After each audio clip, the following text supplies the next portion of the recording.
안녕하세요. 커피앤톡입니다. 오늘도 와주셔서 감사드리고요. 바로 사연 읽어보겠습니다. 안녕하세요. 결혼한 지 16년이 된 30대 후반의 여성입니다. 결혼을 앞두고 있거나 이미 한 사람이라면 다들 공감하겠지만 며느리들에게 있어서 가장 큰 복은 시댁복이라고 해요. 아무래도 이 이야기의 시초는 결혼 후 시집살이를 호되게 당한 여자들의 서러움 끝에 나온 말이겠지만 요즘은 좋은 시댁 식구를 만나게 되어 행복함을 표현하는 상황에서도 많이 사용하시는 것 같아요. 저도 사람인지라 결혼 전에는 혹시나 시집살이를 호되게 당하게 되진 않을까 하는 걱정도 많이 했었어요. 하지만 다행히 저는 시댁복은 존재하는 건지 결혼 후 시어머니와 둘이서만 여행을 갈 수 있을 정도로 사이가 참 좋았죠. 그럴 수밖에 없었던 것이 제가 지금의 남편을 만나기 전부터 시어머니는 저희 친정엄마와 잘 아는 사이였어요. 심지어 한 동네에서 같이 살면서 동고동락하는 사이였죠. 게다가 종교도 같아서 친자매처럼 붙어서 주말마다 같이 교회도 다니셨어요. 그래서인지 저도 어릴 적부터 김장이나 특별한 일이 있을 때 집에 놀러 오신 지금의 시어머니를 자주 뵈었었죠. 물론 그때는 엄마와 친하게 지내는 동네 이모가 미래에 제 시어머니가 될 것이라고는 생각도 못했지만요. 시어머니와 친정엄마가 한 동네에서 친자매처럼 붙어 다녔다고 하면 주변 지인들은 그럼 어릴 때부터 남편을 잘 알고 지냈던 거냐고 묻기도 해요. 하지만 친정엄마와 시어머니가 친했던 거지 남편을 잘 알고 지냈던 것은 아니었거든요. 게다가 남편과 저의 나이 차이가 6살이나 나서 그런지 같은 학교를 졸업했어도 마주칠 일이 없었죠. 그리고 무엇보다 저희 남편은 제가 학창시절을 보내고 있을 때 이미 다른 지역에서 대학교를 다니던 상황이라 거의 모르는 사람이나 다름없었어요. 그런데 우연히 제가 고등학교 졸업 후에 취직한 곳이 남편이 근무하고 있는 회사였고 함께 일을 하면서 자연스럽게 가까워지게 되었던 것이었죠. 그리고 1년의 연애 후 친정엄마와 시어머니가 친하다는 것을 결혼을 결심하게 되면서 알게 되었어요. 엄마와 시어머니는 각자 자식들에게 애인이 있는 걸 모르는 상태였으니 당연히 이런 이야기를 한 적이 없었고 저희의 존재도 모르고 있으셨겠죠. 그런데 제가 시댁에 인사를 가보니 친정엄마와 친하게 지내는 동네 이모가 계시는 거예요. 예상치 못한 만남에 저도 시어머니도 많이 놀랐던 것 같아요. 그래도 친정엄마와 친하게 지내시는 분이니 저와 남편은 부모님의 반대 없이 쉽게 결혼 허락을 받을 수 있었고 혼수와 예단 같은 복잡한 문제도 생략하고 마음 편히 결혼할 수 있었죠. 상견례를 할 때는 친정엄마와 시어머니가 이렇게도 인연이 된다고 신기하다면서 여러 번 말씀을 하셨어요. 물론 시어머니나 친정엄마가 친하게 지내는 사람이라고 해도 저도 며느리기에 시집살이 걱정은 안 할 수 없었어요. 게다가 친정엄마와 친하게 지내시는 분이니 제가 조금이라도 실수하거나 밉보이게 되면 두 분 사이에 금이 갈 수도 있다는 생각에 부담감도 있었죠. 하지만 막상 결혼해보니 걱정하던 일은 생기지 않더라고요. 오히려 친정엄마와 시어머니는 사돈지간이었으나 친한 친구 사이 같았어요. 결혼 이후에도 종종 만나서 함께 여행도 다니시고 교회를 다녀오신 후 장도 같이 보신다고 했죠. 아무래도 저희 부부가 일 때문에 다른 지역에서 신혼방을 차려 지내다 보니 자주 찾아뵙지 못해서 죄송한 마음이 있었는데 시어머니는 오히려 친정엄마랑 돌아다니는 게 좋다고 하면서 부담을 덜어주셨어요. 그러나 행복도 잠시 제가 결혼한 지 5년 차에 접어들었을 때 갑자기 친정엄마와 시어머니의 교통사고 소식을 듣게 되었죠. 급하게 병원에 찾아가서 담당 경찰관님과 옆에 계신 목사님께 전후사정을 들어보았더니 친정엄마와 시어머니가 저녁에 교회에서 성탄 예배를 드리고 집으로 돌아가다가 교회 앞에 있는 큰 도로에서 신호를 무시하고 달려오는 음주 운전자의 차에 치이게 되셨다고 했어요. 엄마가 차에 직접 치이셨고 옆에 계시던 시어머니도 함께 튕겨져 나갔다고 했죠.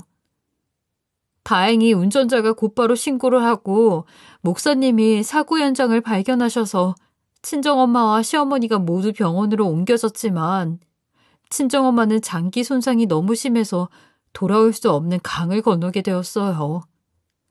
그리고 옆에 계셨던 시어머니는 중상을 입으셨지만 목숨만은 건지게 되셨죠. 사고에 대한 이야기를 듣는데 시어머니라도 살게 되어서 다행이다 싶으면서도 돌아가신 친정엄마를 생각하면 너무 슬프고 가슴이 아팠어요. 그리고 왜 하필 저희 엄마와 시어머니가 지나갈 때 신호를 무시한 차량이 지나가려 했을까 하는 원망도 있었죠. 엄마가 돌아가셨다는 이야기를 듣고 나서 저도 큰 충격에 정신을 놓을 뻔했어요. 그러나 옆에 있던 남편이 본인도 정신이 없을 텐데 침착하게 장례식부터 친인척분들께 연락까지 해주는 등 모든 것을 신경 써주어서 정말 고마웠어요. 사실 시어머니도 중상을 입어 중환자실에 계신 상태라 이것저것 병원 업무 처리를 해야 해서 남편도 정신이 없었거든요.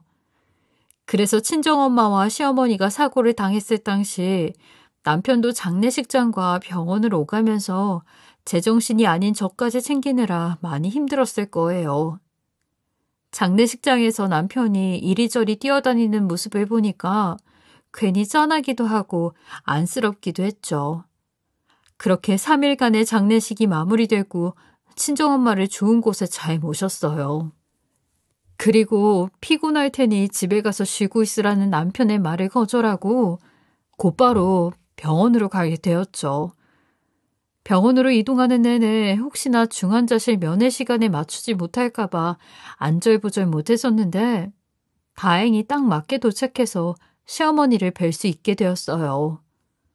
시어머니도 목숨은 건졌지만 사고 후 거의 5일가량 의식이 없으셨죠.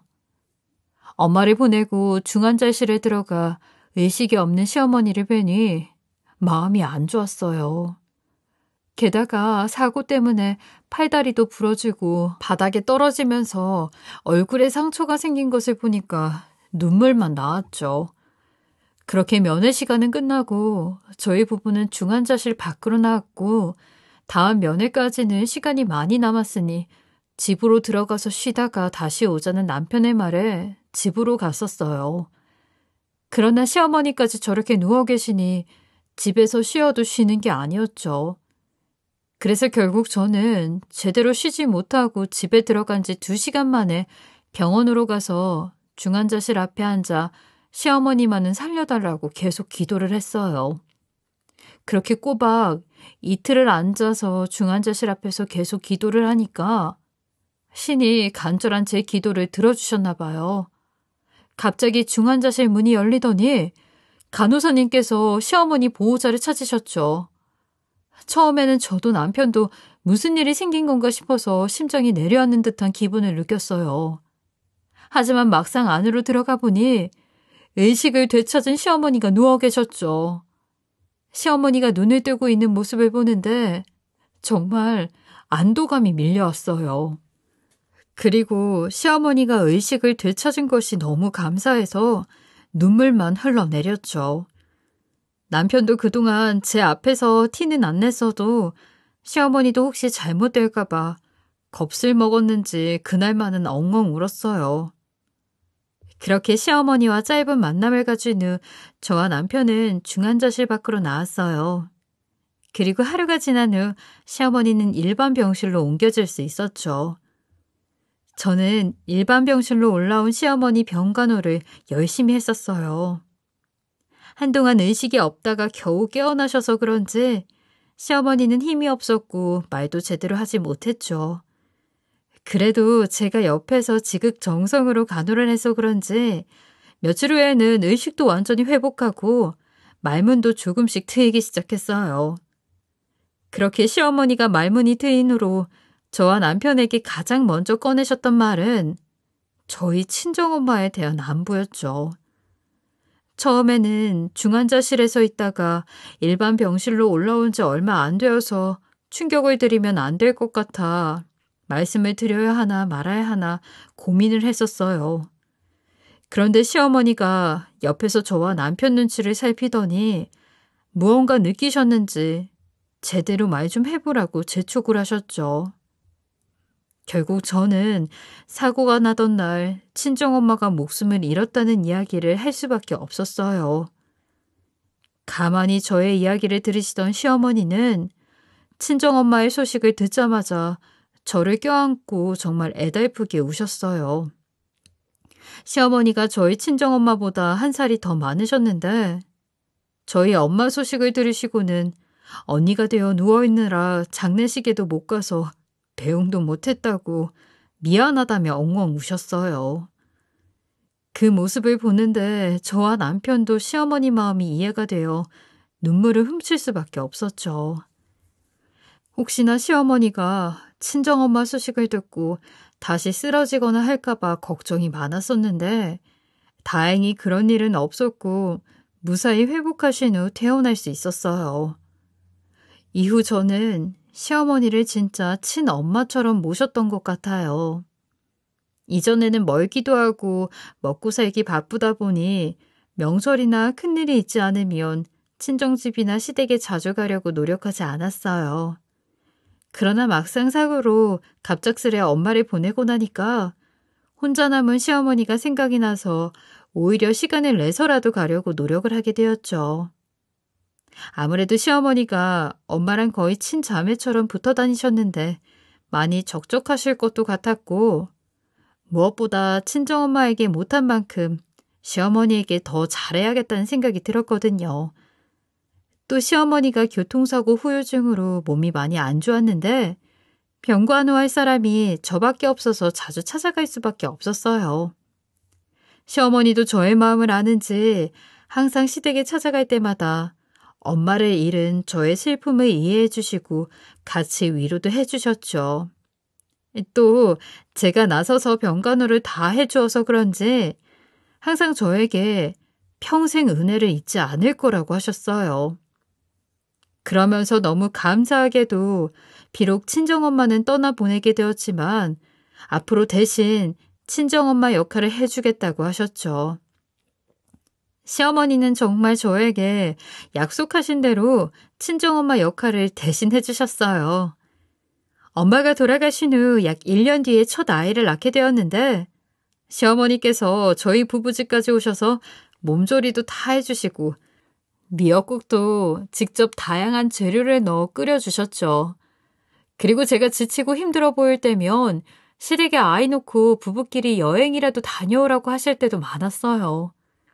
그렇게 저는 따뜻한 시어머니와 저밖에 모르는 남편이 있어서 너무 행복한 결혼 생활을 할 수 있었어요. 그러다 결혼한 지 14년 차가 되었을 때 저는 느지막하게 동서를 보게 되었어요. 사실 남편에게는 나이 차가 9살 나는 동생이 하나 있거든요. 제가 고등학교 졸업 후에 곧바로 회사에 취직했고 얼마 되지 않아 남편과 만나서기에 결혼을 일찍 한 편이에요. 그래서 남들보다 결혼 생활이 길었는데 동서는 35살의 나이로 시집을 오게 되었죠. 시댁에 인사 올 때 가서 보니 동서는 참 깍쟁이였고 야무진 성격을 가진 것 같았어요. 게다가 직업은 의사였죠.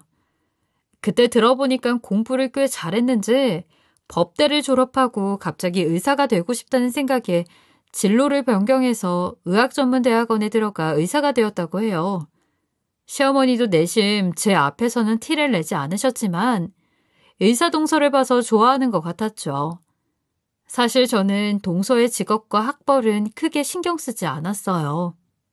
시어머니 성격에 저와 동서를 차별하실 것 같지도 않았고 그저 공부도 잘하고 집안도 꽤 사는 것 같다 하는 생각에 부럽다 정도였죠.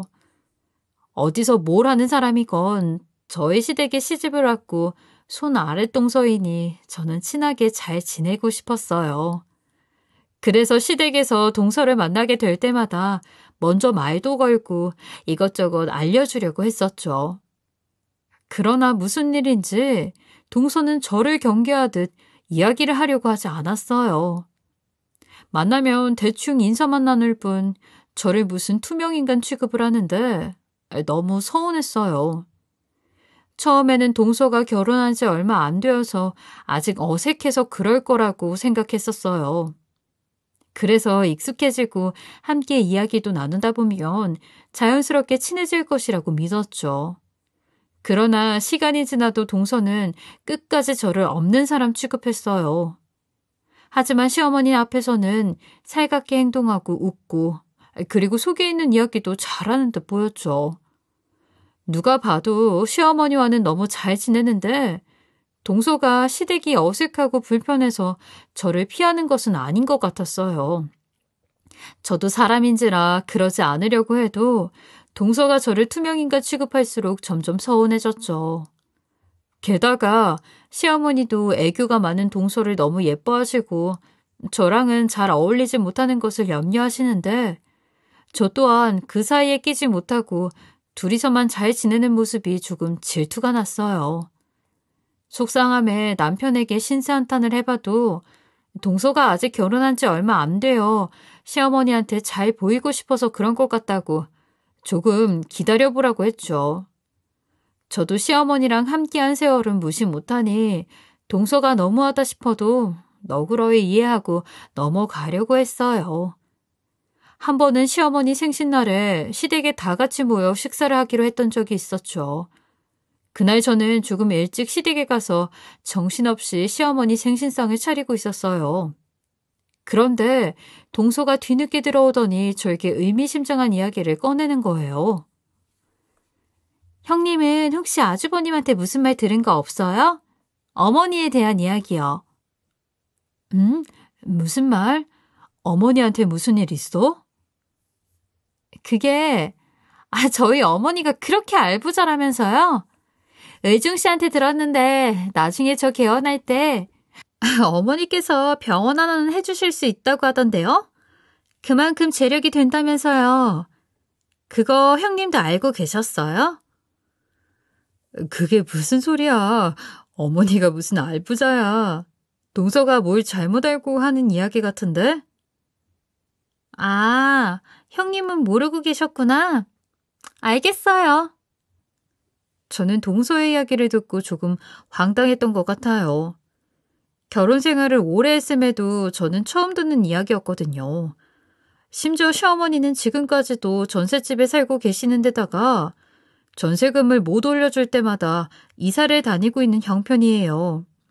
그래서 동서에게는 말도 안 된다는 식으로 대답을 했죠. 그러자 동서는 저의 말에 갸우뚱하면서 풋소리를 내더니 웃고 밖으로 나갔어요. 그때 저는 동서의 뚱딴지 같은 말이 전혀 이상하다는 생각을 하지 못했죠. 그래서 그 순간에는 그러려니 했어요. 그런데 동서에게 시어머니가 알부자라는 이야기를 듣고 난 후에 자꾸만 동서의 행동이 거슬렸고 점점 시어머니가 의심이 되기 시작했죠. 다른 사람도 아니고 동서가 시동생에게 직접 듣게 된 이야기라는 것도 이상하고 사실 확인이 된 것처럼 병원 하나 해줄 수 있는 재력이 된다고 이야기하니까 이상했어요. 그래서 설마 시어머니가 나한테만 하지 않은 이야기가 있는 건가? 아니면 내가 모르는 무언가가 있는 건가 싶었죠. 무엇보다 이상했던 것은 동서가 저에게 시어머니에 대한 이야기를 물어본 이후의 상황이 달라졌다는 거예요. 갑자기 시어머니와 동서가 엄청 친해지기 시작했거든요. 물론 그렇다고 해서 시어머니가 저를 등한시했던 것은 아니었지만 확실히 예전과는 조금 다른 느낌이었죠. 한 번은 시댁에 제사가 있어서 갔다가 동서와 음식을 만드는 도중에 사소한 일로 다투게 되었던 적이 있어요. 시어머니가 동서도 제사인데 같이 음식을 해야 하지 않겠냐며 부엌으로 보내셨는데 무슨 공주님도 아니고 식탁 의자에 멀뚱히 앉아서 전이나 주워 먹고 있는 거예요. 그 모습을 보고 제가 어이가 없어서 한마디 했었죠. 동서, 어머니가 제사 음식 같이 하라고 한 거 아니야? 네, 그렇게 말씀하시기는 했는데 저 제사 음식 할 줄 몰라요. 음식 같이 하라고 했으면 하는 신용이라도 해야 하지 않겠어? 형님이 알아서 하시면 되잖아요. 그리고 저 의사라 손 다칠까봐 요리 안 해요. 동서가 아무리 의사라고 해도 음식을 평생 안 해 먹을 수는 없잖아. 게다가 며느리인데 시댁에 제사 지내러 왔으면 음식은 해야지. 그리고 동서 소아과 의사 아니야? 게다가 대학병원 의사도 아닌데 수술이 뭐 얼마나 있다고 손 다칠까봐 요리를 안 한다고 해. 형님, 지금 저 대학병원 의사 아니라고 무시하시는 거예요? 어떻게 그러실 수가 있어요? 아니, 말이 그렇다는 거지. 안 그래도 나는 음식하느라 바빠 죽겠는데 동서는 식탁 의자에 편히 앉아서 전이나 주워 먹으면 되겠어? 그리고 동서가 의사라 손 다칠까봐 염려되는 거면 최소한 음식 섞고 간하는 정도는 할 수 있잖아. 그러니까 공주님처럼 가만히 앉아있지 말고 나물이라도 무쳐. 알겠어요. 형님이 제가 가만히 앉아있는 꼴은 못 보겠으면 그 나물 제가 무칠게요. 저를 비꼬는 듯 이야기하는 동서의 태도에 화가 났지만 제사 준비하는 게 바쁘다 보니 최대한 참고 나물들을 건넸어요. 그런데 동서는 반항이라도 하듯 멀쩡한 나물에 소금을 들이부었죠. 그리고는 나물 다 묻혔다면서 제 앞에 던지듯 내려놓았어요. 그 모습을 보고 저는 도저히 참을 수가 없었죠. 아니, 사람 놀리는 것도 아니고 그런 식으로 행동하는데 누가 기분이 좋겠어요? 동서, 지금 장난해? 왜 멀쩡한 나물에 소금을 들이붓고 내 앞에 던지듯이 놔? 반항하는 거야? 제가 뭘 어쨌다고 그러세요? 나물 무칠해서 무치고 간 좀 봐달라고 형님 앞에 놓은 건데. 형님이야말로 너무 예민하게 받아들이시는 거 아니에요? 뭐라고? 지금 동서가 반항하듯이 행동하고 있잖아. 주방에서 큰 소리가 나자 시어머니가 놀라셨는지 급하게 달려오셨어요. 그리고 제삿날 대체 무슨 일이냐고 하시면서 화를 내셨죠. 그래서 저는 있는 그대로 말씀을 드렸어요. 누가 봐도 동서가 잘못한 거니 시어머니가 제 편을 들어주시고 동서를 혼낼 것이라고 생각했죠. 그러나 시어머니는 오히려 동서 편을 들면서 저를 막 혼내셨어요. 아니, 별것도 아닌 것 가지고 제삿날 꼭 이렇게 싸워야겠니? 그리고 손윗사람이 아랫사람을 너그럽게 이해하고 이끌어줘야지. 어머니, 이건 동서가 잘못한 건데요. 동서가 반항하듯 멀쩡한 나물에 소금 뿌리고 제 앞에 던지듯이 놓았어요. 아니, 너는 맏며느리 형님이 되어서 꼭 이렇게 소란을 피워야겠니? 음식을 제대로 못하면 가르쳐주면서 하면 되고 식탁에 가만히 앉아서 전 집어먹고 있으면 네가 이끌어줘야지. 시어머니는 이런 식으로 크게 꾸중하셨어요. 시어머니가 자연스럽게 동서 편을 들기 시작하니까 동서도 제가 만만했는지 슬슬 기어오르기 시작했죠. 이날 이후 동서는 저를 완전히 무시했어요. 본인 뜻대로 되지 않으면 아무렇지 않게 짓밟고 저를 힘들게 했죠. 동서가 이럴 때마다 너무 기분이 나쁘고 스트레스가 쌓였지만 저는 그냥 참고 넘어갔어요. 당연히 이런 모습을 보면 남들이 저를 미련스럽다고 하겠지만 동서와 똑같이 싸우면 저도 괜히 똑같은 인간이 되는 것 같았거든요. 무엇보다 시어머니에게 동서의 진짜 본 모습을 이야기해봤자 이미 동서에게 푹 빠진 시어머니가 제 말을 귀 기울여 들어줄 것 같지 않았어요. 게다가 정말 얄밉게도 동서가 시어머니 앞에서는 저에게 너무 잘해서 얘기를 하더라도 믿어줄 것 같지 않았죠. 그래서 저는 그냥 포기해버렸어요. 하지만 아무것도 하지 못하고 포기를 해버리니 제가 무기력해진 것 같았죠. 그러던 어느 날 시어머니가 오랜만에 식구들이 다 같이 모여 밥을 먹자고 해서 시댁에 간 적이 있었어요. 원래는 저녁 7시까지 시댁에 가기로 했는데 그날따라 아이 학원이 예정 시간보다 조금 늦게 끝이 났죠. 그래서 일단 남편에게는 퇴근하고 먼저 가서 저녁을 먹고 있으라고 하고 저는 늦게 끝난 아이를 데리고 저녁 8시쯤 불이 나게 시댁으로 달려갔어요. 도착해보니 이미 남자들은 술을 한 잔씩 하고 밖에 나가 담배를 피우고 있는지 눈에 보이지 않았죠. 급한 대로 저는 늦어서 죄송하다고 하면서 아이 손을 잡고 현관에 수북히 쌓인 신발들을 비집고 들어갔어요. 그런데 문 앞에 나와 있던 동서가 그런 저의 모습을 보더니 갑자기 노발대발하고 난리를 치는 거예요. 뜬금없이 소리를 지르고 난리를 치니 황당하고 어이가 없었죠. 그래서 저는 일단 아이를 방 안에 들여보내고 동서에게 왜 그러냐고 물었어요. 그랬더니 동서는 제가 본인 구두를 밟았다고 동네가 떠나가는 소리를 지르며 길길이 날뛰었죠. 고졸 주제에 감히 의사인 내 신발을 밟아요? 형님, 제 구두 일부러 밟은 거죠? 뭐라고 동서? 지금 방금 뭐라고 했어? 고졸 주제에? 네, 형님 고졸이라면서요. 학벌도 짧은 주제. 무식하면 가만히라도 있던가. 누구 마음대로 의사인 내 신발을 밟아요? 형님 일부러 밟은 거죠? 내가 무슨 부귀영화를 누리겠다고 가만히 있는 동서 신발을 밟아? 평상시에도 나를 짓밟고 싶은데 형님 머리가 안 되고 경제력도 안 되니 짓밟을 만한 힘이 없으니까 괜히 가만히 있는 신발 밟으며 이렇게 소심하게 복수하시는 거잖아요. 대체 저만 보이면 왜 이렇게 시비를 걸고 다니는지 한숨만 나왔어요.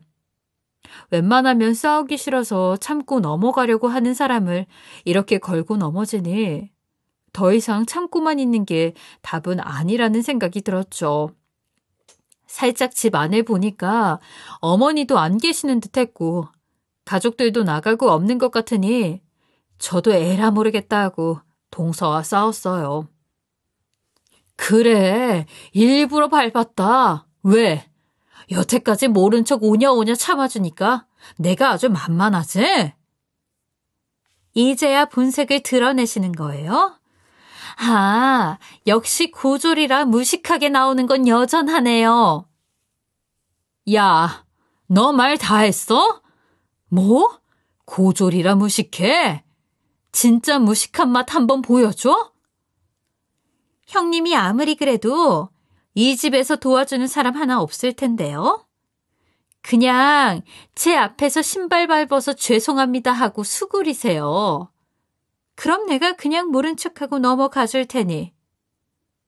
저희 아이는 저와 동서 사이에서 큰 소리가 나자 옆으로 다가와 싸우지 말라면서 울고 있었고 동서는 저에게 끝까지 시댁 식구들은 이미 본인 편이라고 헛소리를 하면서 막 내 어깨를 쳐댔죠. 그래서 동서의 말을 듣고 열이 받아서 제가 한마디 꺼내려고 할 때 갑자기 베란다에서 시어머니가 굳은 표정을 하고 나오셨어요. 갑자기 시어머니가 등장하자 동서는 입을 막으며 경악을 했죠. 동서가 시댁에 오더라도 보통은 공주님처럼 가만히 시동생 방에 앉아 있으니까 시어머니가 베란다에서 나오실지 전혀 예상을 못했던 것 같아요. 그저 시어머니가 고추장을 들어 옥상에 올라가신다고 말씀하시니까 당연히 밖에서 나가서 가져오겠거니 했겠죠. 사실 시댁집이 구조가 조금 특이해서 베란다랑 옥상이랑 이어져 있는 작은 계단이 하나 있거든요.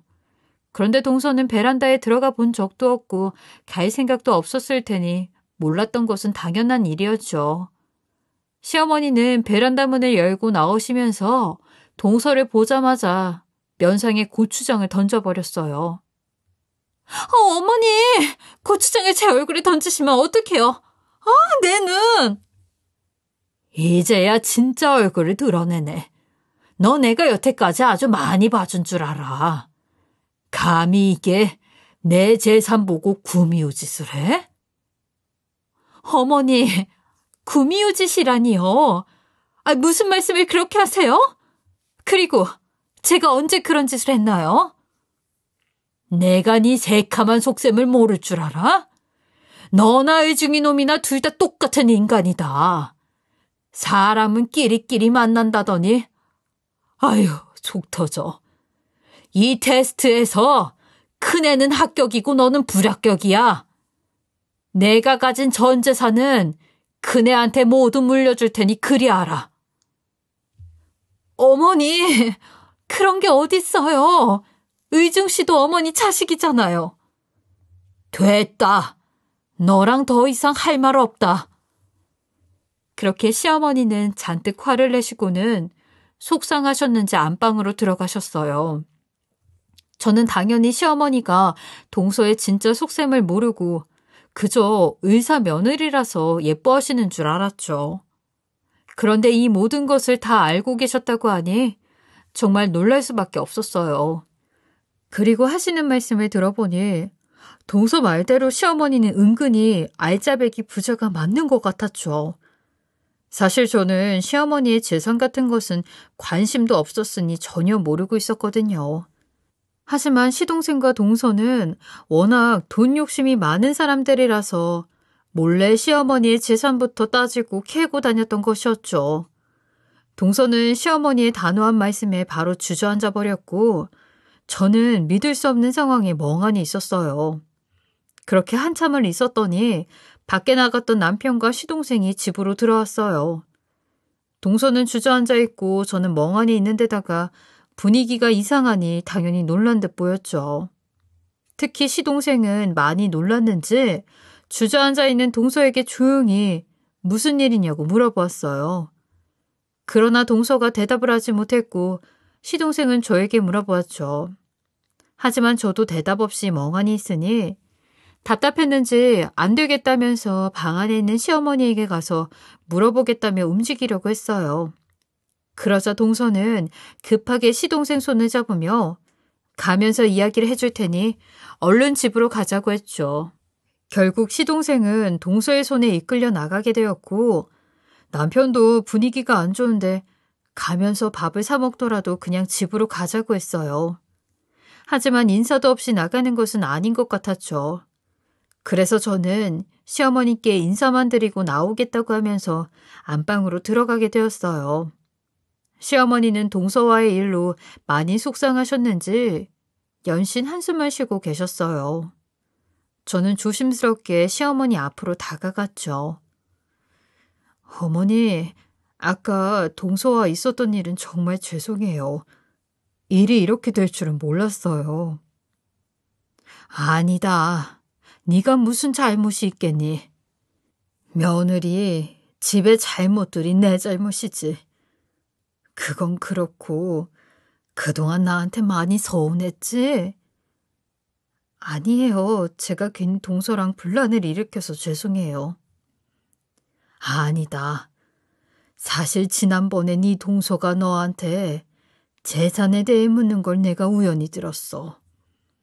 그때 내가 부엌으로 들어가서 어떻게 알았냐고 따져 물으려다가 괜히 물어봤다가 둘이 재산 빼앗겠다고 난리를 칠까봐 그냥 모른 척 지나갔다. 또 네 동서가 며느리로 들어온 지 얼마 안 되었으니 제대로 확인해보고 싶은 마음도 있었어. 충분히 그러실 수 있죠. 의중이 놈이 워낙 욕심이 많으니까 똑같은 애가 며느리로 들어오겠거니 생각은 했는데 설마 의사식이나 되어서 의중이 놈보다 며느리가 더할 줄은 나도 몰랐다. 괜히 나 때문에 네가 힘든 시간을 보낸 것 같아서 미안하구나. 아니에요. 저 정말 괜찮아요. 그런데 어머니, 재산도 있는데 왜 힘들게 전셋집에 살고 계셨던 거예요? 충분히 집 사서 편하게 사실 수 있었잖아요. 전셋집에 살면서 전세금 올려달라 그럴 때마다 이사를 다니는 게 힘들고 쉽지 않지. 그래도 내가 이렇게 하면 돈을 아낄 수 있으니까 최대한 아껴서 자식들에게 많이 물려주려고 그랬던 거야. 그리고 부모 재산이 자식 싸움이 된다고 하잖아. 내가 전셋집 전전하면 당연히 자식들도 돈이 없다고 생각할 테니 재산에 대한 기대가 없을 거고. 그럼 내가 죽는 날 때까지 이런 문제가 생기지 않을 줄 알았지.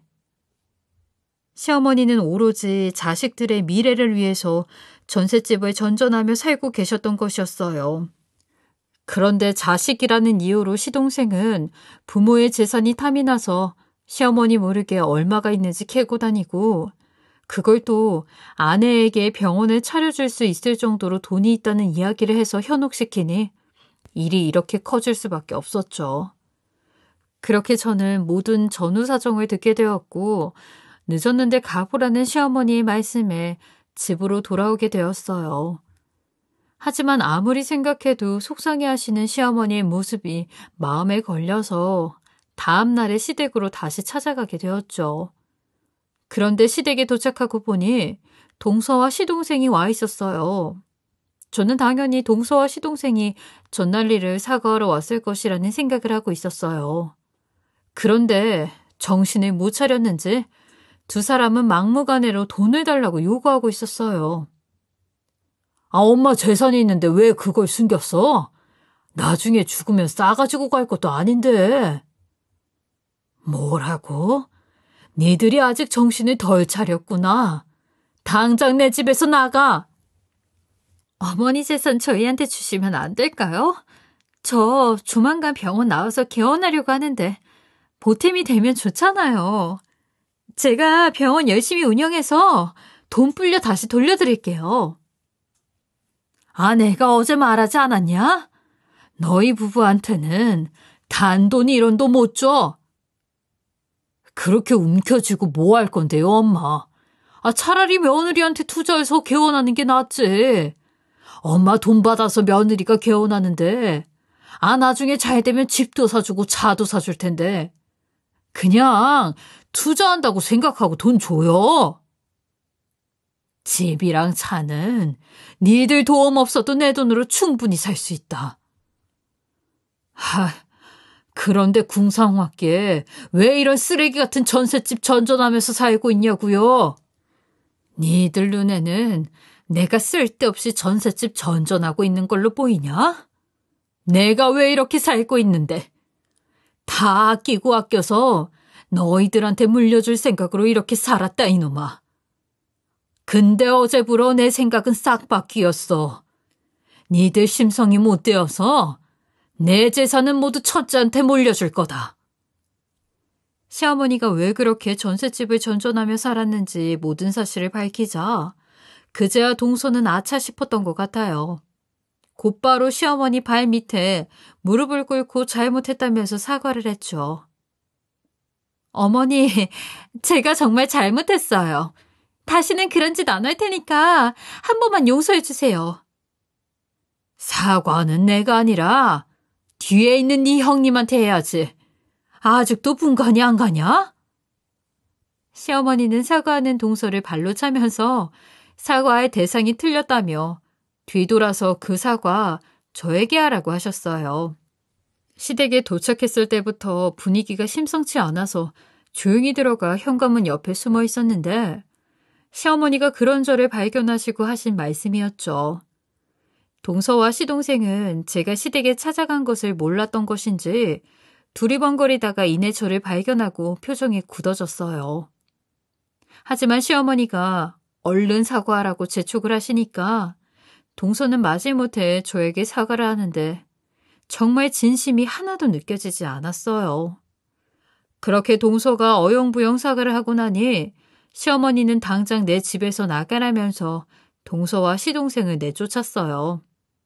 그리고 저에게 다가와 손을 잡으며 본인 나름대로 두 며느리를 테스트하고 싶었는데 역시나 저는 겉과 속이 같은 사람이라고 다시 한번 깨달았다고 하셨죠. 그리고 저는 동서와 시동생처럼 흔들리지 않고 똑같이 행동할 줄 알았다고 믿었다고 하셨어요. 그렇게 저는 있는 그대로의 모습을 보여 시어머니의 테스트에 통과를 하였고 지금은 시어머니의 지원하에 전보다 편안하게 살고 있죠. 그리고 듣기로는 시동생과 동서는 1년 365일 중 360일을 싸웠다고 했어요.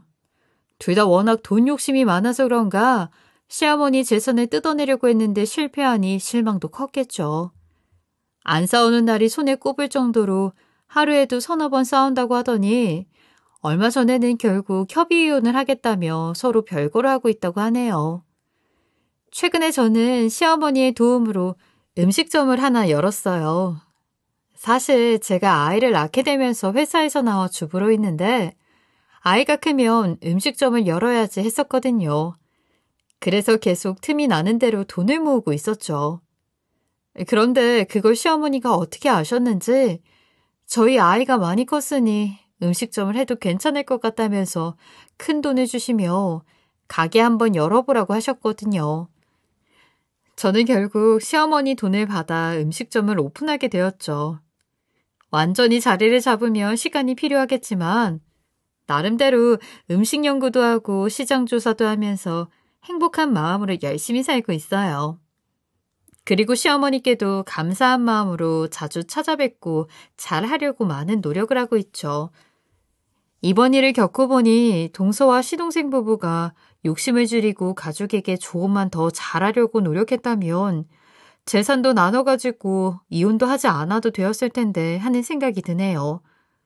두 사람도 왜 그렇게까지 욕심을 내면서 살았을까 싶겠지만 결국 뿌린 씨는 본인이 거두어야 되는 거 아니겠어요? 두 사람 모두 욕심내지 말고 자신이 한 잘못을 평생 반성하면서 살았으면 좋겠네요. 저의 긴 글 들어주셔서 감사합니다. 지금까지 커피앤톡이었습니다. 오늘도 끝까지 함께 해주셔서 감사하고요. 저는 다음 영상으로 또 찾아뵙겠습니다.